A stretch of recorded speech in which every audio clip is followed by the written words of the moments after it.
Ao anatin'izay pejy politika izay hatrany kosa hisitaka kely mahakasika ny enanivony antemerandolona eny. Raha tsy ahivina dia niditra hopitaly ny volana septambra 2024 ny filoha nasionaly ny antoko MFM noho ny fahatsetsema ny lalandra fantatra kosa fa manao ny asany amin'ny mahampanao politika azy hatrany ity farany voaresany manokana tao anatin'izany ny mahakasika ireo îles éparses.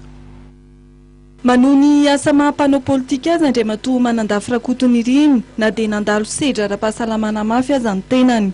Nanomboka ny volana septambra hatramin'ny volana novambra 2024 no niditra hopitaly ny filoha nasionaly ny antoko MFM.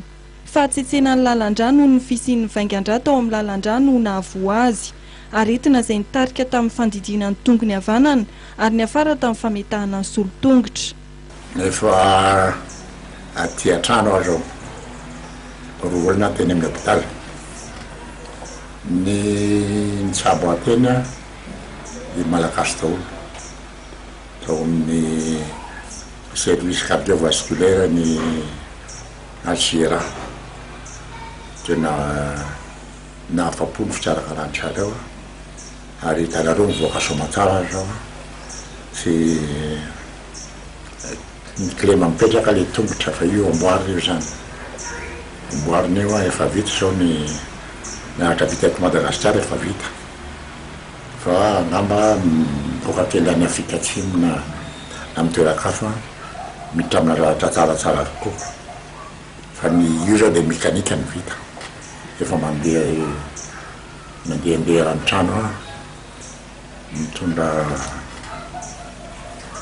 fitaovana derana fa efa ilafitsika kely ny fandeha ohatry ny olona rehetra zany lafa titikely ao fa zany dokotera hoe afaka folo andro na herinandro dia tokony ho vita izay.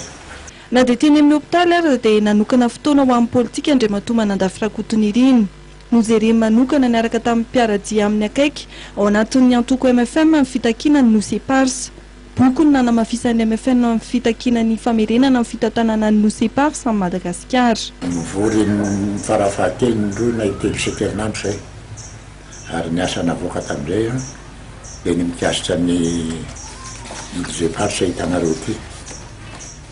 Ity zany dia lahatsoratra nateraka izay ny fivoriana misesisesy nataonay izay